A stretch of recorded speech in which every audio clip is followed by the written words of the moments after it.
Well, after a wild ride in markets, we're seeing consolidation, the name of the game. We're certainly seeing that in crypto. We're seeing that in tech and the Nasdaq and US equities more broadly. We're seeing the US dollar under a little bit of pressure as bond yields find buyers coming through.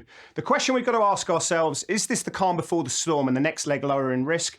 Or are we actually making a bottoming process? I asked Blake and Oscar Salem as we go through this week's The Trade-Off.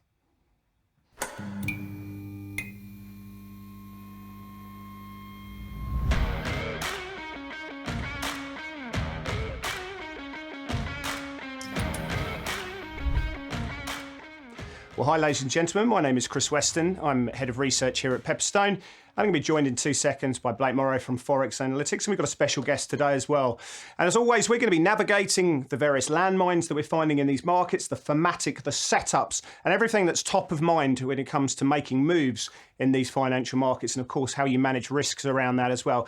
So I'm going to bring Blake into the program. Blake, me good mucker. You are looking very sharp. Are you ready for the battlefield? I tell you, can never take the Marine out of the man, can you?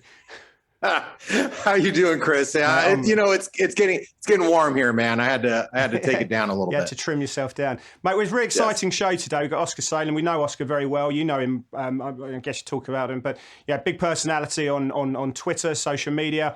Always has some really interesting views to share. Great charts, great perspective. So I think it would be great to bring him into the program today. Get how he's got skin in the game and how he's trading these markets as well.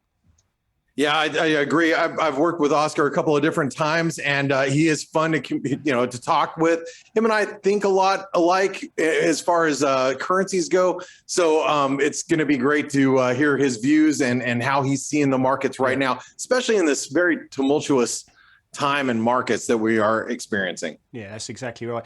Anyway, before we go to Oscar, let's go into some of the factors which are making markets. I want to get your views about what's going on as well. Let's go into Topical Thunder.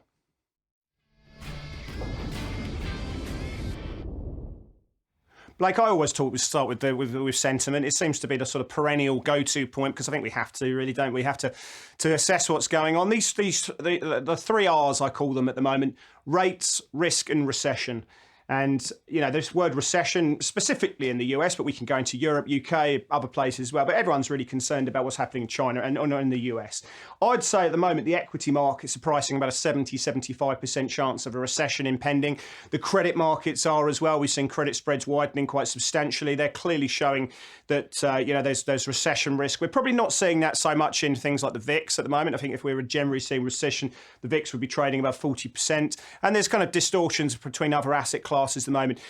But, you know, after some very lively moves, we're seeing a bit of sideways chop in tech, we're seeing some buying in bonds. The dollar's come under a little bit of pressure recently. How are you reading sentiment in the market, my good friend? Well, I would say, actually, I don't always say, but you've heard the saying, it's always darkest before it's dawn. So, you know, sentiment has been really, really, really dark. I mean, everywhere you look, everybody's parading around talking about recession, as you pointed out. Yeah. Everybody's talking about how bearish the markets are, big breakdowns, technically, yada, yada, yada. And look, Chris, I don't disagree, but we are in the exact opposite market that we were in for the previous 13 years, where you had a market that insatiably was just long risk.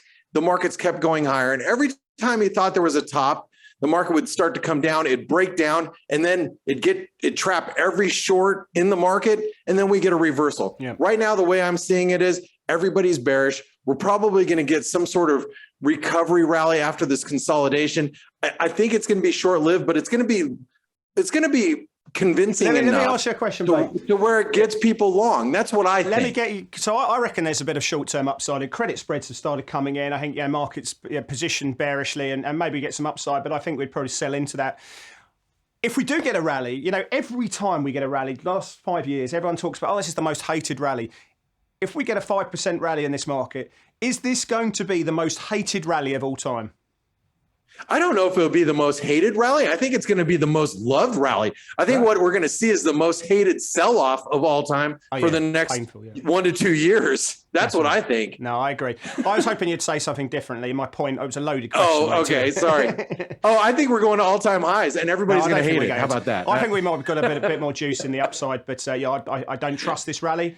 Bear market rallies, you trade them, you don't trust them. I think that's the That's right. I'll trade them, and I'll trade the little squeeze, and then I'll look for fresh entries to short risk. But I want to turn our attention over to yields, because this is one of those questions, Chris, that I could have sworn we talked a little bit about this with bonds. Yep. But you're starting to see yields come off, and you're seeing some of the shorter end yields are starting to really come off a little bit, especially on the like 1, 3, 5s, even 10s. You're starting to see them come down a little bit. And we pointed out the inverted head and shoulder pattern in the bond market last week, and that yields would, kind of pop or pull back, and they are. We're seeing a move higher in the 10-year. But in the 10-year bonds, 10-year yields down. But why? I want to ask you, Chris, why is this happening, and how are markets going to respond to it? Because you can look at it in a couple of different ways. Yeah. Yields are coming down. The markets are like, conditions are loosening. Stocks might rally, but are bonds rallying as a safe haven because we're hanging out below 4,000? So I wanted to ask you, how are you interpreting this move in the bond market? Well, I think you're saying if you go into the swaps market, Blake, I don't want to get sort of too technical, but if you have a look at 2-year, 1-year rates at the moment, just to give you a pricing of what's going on as in the next few years, we've seen the terminal Fed funds rate, the price where it's expected to get to a maximum, going from around 320 down to about 270. So rate hikes have come out of the market. Raphael Bostic from the Federal Reserve coming out and saying that we could get a bit of a pause once we get into neutral rate. And I think the data has come in soft. We've seen the Atlanta Fed nowcast model for Q2 coming from around 2.1 last night down to about 1.8%. Obviously, durable goods have been so the data's been softer. The Fed are saying that perhaps they could have a bit of a refresh. We're going to get a 50 basis point hike in June. We're going to get another one in July. We're going to go into Jackson Hole Symposium in August, and markets are going to just have a bit of a refresh, and then it's kind of going to be very much data driven. So I think that you've seen a softer data. People have been buying, and it's worked as defense in the portfolio. So it's good for the equity market and risk that we've seen yields lower, because it's taken some of that chokehold off. The negative, though, is it's been driven by concerns around data and recession. So yes. So I was gonna ask you, because of my, of all my years, one of the first things that I learned back in the 90s when I started trading is the bond market. Those guys know what they're doing, and they tend to sniff out things before other people. So we're seeing the bond markets firm up. Are they seeing something that we don't? Well, yeah, I mean, how much of that's being priced in as rates, as recession? I'd keep your eyes on the credit markets, mate. Go and have a look at the HYG ETF. If you don't have access to credit markets, go and have a look at the HYG ETF, which is a way of looking at if that's going down in price, you're seeing credit spreads blow out. If you see it going up, people are buying into credit. So I think that's a really big one of a proxy of what we're seeing in general landscape there as well. We want to touch on what's going on in the ECB, because that's a really big talking point that we've seen this week. Central bank's always a big talking point, but one that's really sort of come in is this idea about the ECB raising rates. And it's pretty obvious now that they're going to end their asset purchase program in June. That means they're going to raise rates in July. Christine Lagarde, the ECB president, has come out in a blog post this week talking about a gradual pace. And she said, we're going to raise rates in July. It's going to happen. But there are people on the board, Holzman, for example, on the ECB board, who are saying we could go 50 basis points. And if I look at what's priced into European rate markets, we've got about 33 basis points being priced in for that July. So the market's saying could get 25, small chance we get a 50 basis point hike. But we're looking into the end of the year, and the market's pricing in nearly 4 rate hikes in Europe, which seems ridiculous to me. But then you could probably say the same thing in a lot of different rates markets. How are you reading the rate structure there, and what does it mean for the euro? I mean, obviously, I think Oscar's going to talk a little bit about that, but how are you reading it? Well, I think he is going to talk probably about the euro here, and I know him and I we talk a lot about the euro dollar as a whole, and I think the euro is really showing its true colors, and you're seeing the dollar weakness come in. We talked about the dollar weakness seeping in the market, and the euro has been the big beneficiary. I tell you what, I've been playing the euro to the long side, and even what I'm trading right now is basically dollar short. So I think that as you see the ECB, even expectations rise that rates are going higher, those expectations, and then you're seeing them kind of come out of the Fed. I think it's gonna play into the hand of the euro dollar on the long side, and I think we're gonna have a little bit deeper conversation about that. I find it interesting because you're never going to get carry with the euro, are you? You're never going to get that yield differential, but it has become somewhat more of just a genuine funding currency into one which is more of a cyclical play. The fact that they're all going to move away from negative deposit rates in Q3, potentially by the end of the year, according to the market, we could see the deposit rate positive 50 basis points. Does that change the dynamic of the euro? Does it become one more of a cyclical currency where we could start seeing rate differentials becoming that way? Or is it just an out-and-out funding currency? I think it still stays as a funding currency right now, at least in the current landscape, just because of everything that surrounds the Eurozone. It's not just what they're dealing with, growth and inflation, the energy issues that they're dealing with, the Russia-Ukraine situation. I think it all kind of factors in. So the euro, and that's one thing that I don't hesitate when we see a little bit of risk off. I don't mind being long euro at least exactly a little bit. Yeah. So I'm with you. I think there's a bit of risk to the upside. The question is which one. Even though the rates market's ridiculously priced, I don't think we're going to get 100 basis points of hikes in Europe this year. Still, I mean, there's qualities to like in the euro at the moment. Well, I agree, and let's turn our attention really quick so we can get Oscar on here soon. Let's turn our attention to the VIX. And I guess I have to ask this question: is volatility just too high? Not volatility as far as intraday volatility in the markets, but the VIX. And what's interesting is the VIX never broke out. We've seen an elevated VIX over the course of the last, 12, 18 months, actually, since really COVID. COVID really put a bottom in VIX, and volatility never really got too far below the teens. But volatility right now hasn't broken out, even as the S&P was crashing down, if you will, and you had the Nasdaq slipping below negative 20% or off 20% from the all-time highs, and then some. Volatility really just kind of hung out. So I guess the question is, since volatility is not going up in this environment, if we do get a recovery in equities, should we start looking at like short VIX plays? I mean, should volatility be priced closer to 20? And how do we play that? Because I think people might have forgot, how do we play short VIX? Because that's a hell of a trade for a lot of people. Yeah, I mean, for big funds out there, I mean, being short VIX, you're long carry effectively because of the shape of the curve. But yeah, I mean, I'll be concerned if we do see this market roll over. I think it gets ugly.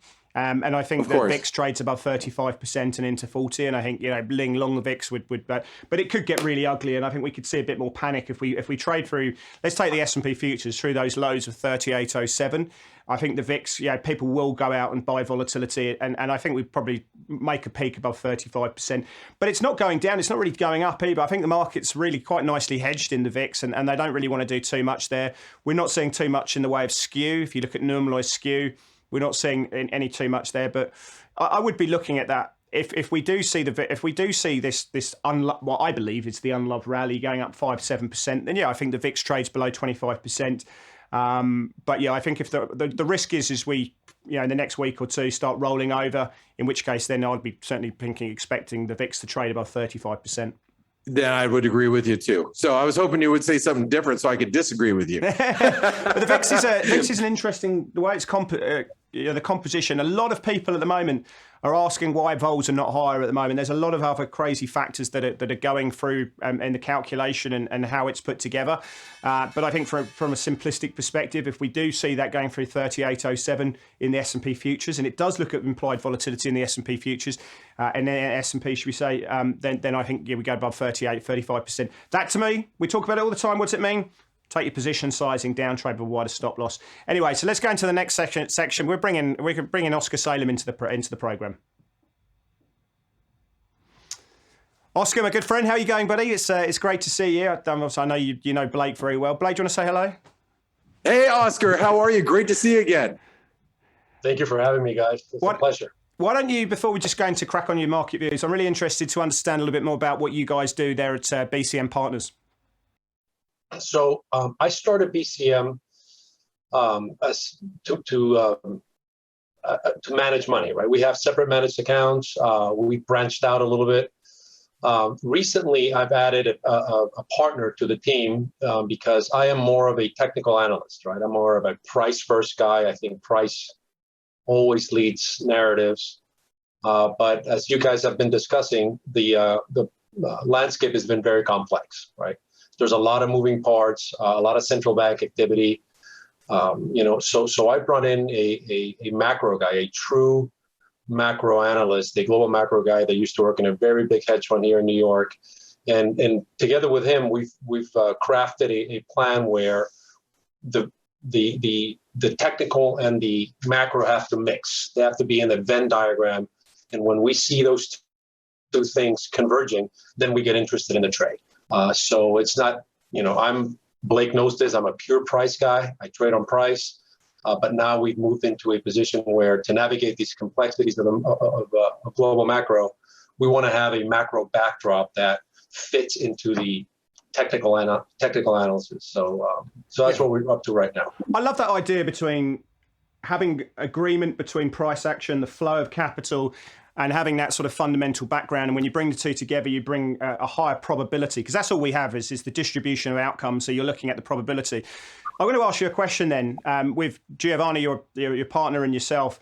How are you seeing broad risk sentiment? I'm taking a broad view because correlations obviously go up when we see volatility up. So how are you reading sort of global sentiment at the moment? Are you thinking we're seeing consolidation? This could roll over and it could get ugly, or do you think we're going to see a melt up in risk now?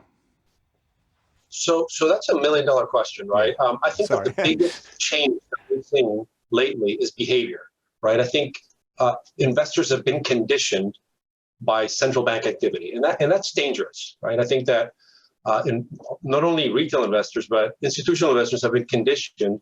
It's sort of like Pavlovian, right? These guys are now expecting central bank to pivot and come to the rescue. So I think that is the biggest danger.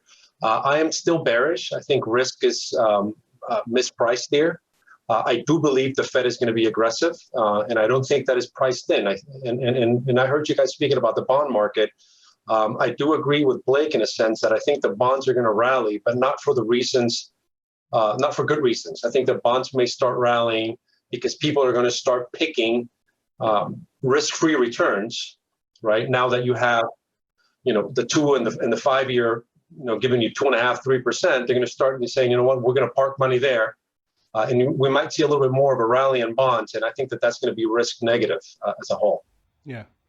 So you're thinking we're quite bearish. I mean, this idea of a Fed put, we've heard Morgan Stanley saying that the S&P could trade down to 3,400, which is just below the 200-week moving average. What's your view on the Fed put? When do the Fed buckle? And what would be the catalyst for see them make that pivot? I think it's more than a level. It's the velocity that we trade down there, right? I think that if we grind lower, I think they're going to be very comfortable doing that, right? Inflation is high, and the only thing that they can do at this point is basically crush demand, right? So they're in the mission to do that, and I believe them, right? So I don't think it's going to be more of a sense of where the Fed put is, but how much. And you were talking about the VIX. How much does volatility influence their actions? If they see disorder, right? If they see a disorderly, sloppy sell-off, a dangerous, like we saw in COVID, then maybe they could start and jawbone it a little bit. But their main mission right now is price stability, and it's not exclusive to the United States, right? That is, a lot of central banks are on the same tight spot that they need to control inflation, because the long-term effects of not doing that are worse. And they know that. And they know they're late. They know they made a mistake. So I think that they're going to be determined to control that. And the only way they can do that, unfortunately, is crushing demand. Isn't it? And Oscar, like I said, it's great to see again and be able to chat with you, in this format. But isn't it crazy if you think back, like for since let's call it the GFC, since the great financial crisis and the housing crisis, the Fed has had very limited opportunities and kind of derailed, in a sense, our normal business cycle. I mean, if you think about like history, every 6 to 8 years, something like that, we get a recessionary type of period, and you're going to get ebbs and flows with the market. And really, we had an expanded growth, if you will, economic cycle post quantitative easing, or the introduction of quantitative easing. And it seemed like the Fed was just about ready to let the market kind of, go into its cycle again after an extended, 10 years of expansion. And then COVID hit. And even though that was such a quick couple month blip in the economy, it's almost like the Fed is allowing these conditions to continue to tighten so they can let the economy, the rubber band, if you will, if you think about like the stretching of a rubber band, let it like kind of get back to some sort of normalization. Do you see the market like that now? So I think that the Fed knows that they're late, right? I think that they had an opportunity to normalize a little bit earlier, and they know they didn't, and now they're trapped, right? I think that COVID and what happened because of COVID has put them in a very difficult position, right? I think that the supply chains are disrupted. I think that energy is disrupted, and all of those components that make inflation and CPI are under pressure, right? So those guys now have a very, very difficult time and a very tight spot to maneuver in. And the only thing they can do, as I said, is affect the demand side of that equation. So, I think that obviously there's been distortions, right? Specifically in the bond market with the expansion of the balance sheet. And now they find themselves in a position where they're going to have to start looking at the other side, looking into unwind. Obviously, conditions have tightened, right? Conditions tighten in advance to anticipating what monetary policy is going to do. But I don't think it's enough, right? My argument is that this time they're going to have to do it for real because they have to deal with inflation. And I think that we see, maybe a grind lower, but I'm thinking we see another 15-20% downside on the indices. I'm interested in that view then, because you are bearish, but you've got some charts which you've brought along, and maybe they sort of highlight some of those views that you've been talking about. I want to talk you through some of the views that you've got, your setups you've got at BCM there. The first one that you've asked us to look at is your view on the EUROMXN. So do you want to bring that up and do you want to talk to the technicals and where you see that going? Sure.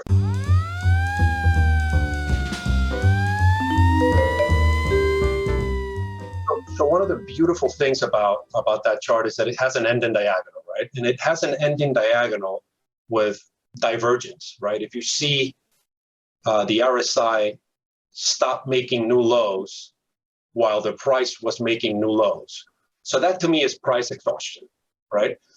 This trade carries very poorly, right? Because you're long euro against MEX. So it's excuse my French, it's a shit carry trade.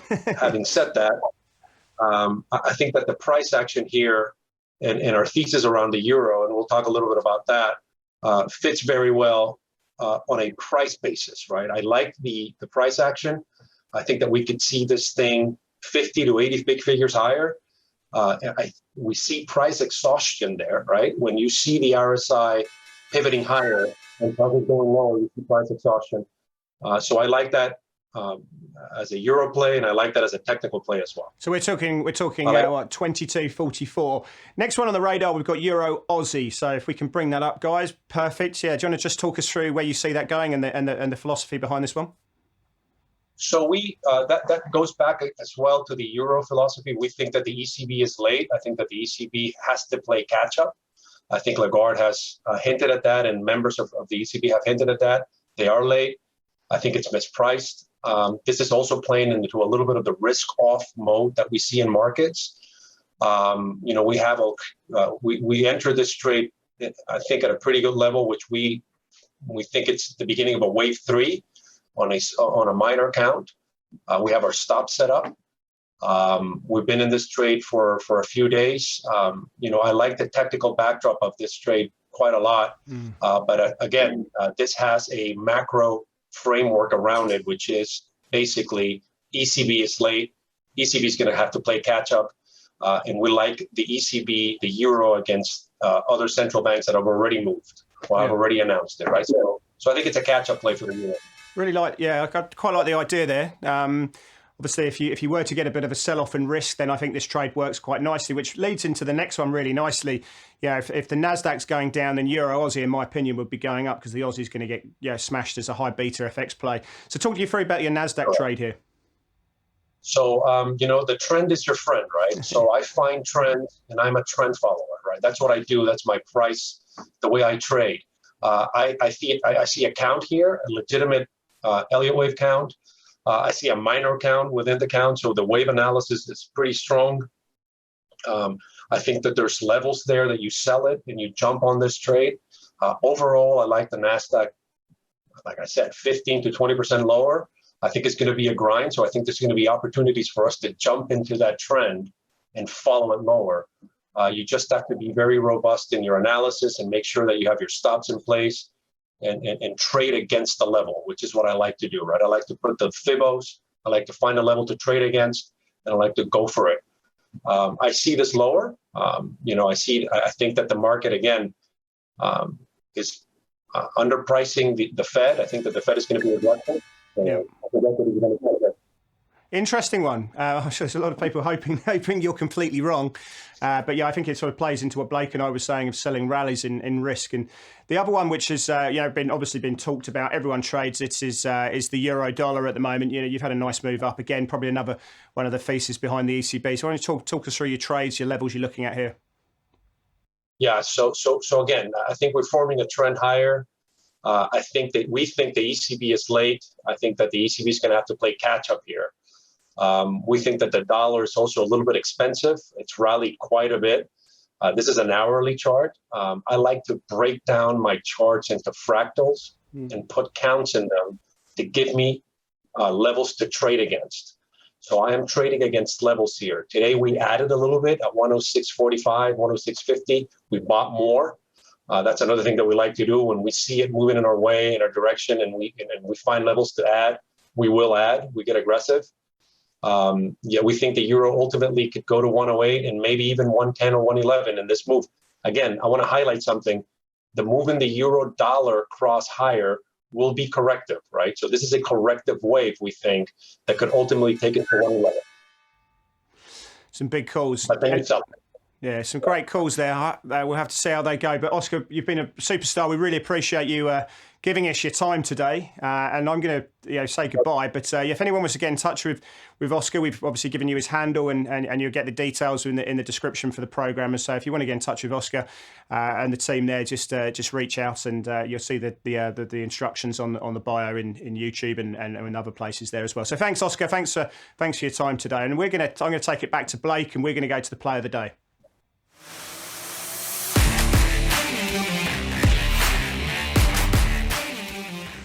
Blake, I want to talk about Natty, because this is one for the brave, one for the crazy people out there. If you can have a look at the chart there, what I like, Oscar mentioned about divergence, you can see triple divergence there. So we've seen on price 3 higher highs, but you've seen 3 lower highs in terms of the RSI. I've used the 9-day RSI there. So that does suggest that we could be seeing exhaustion in this rally that we've been seeing. We've also just seen options expiry. So there could be some shenanigans going into that options expiration. Once that goes on, then perhaps some inventory can get low.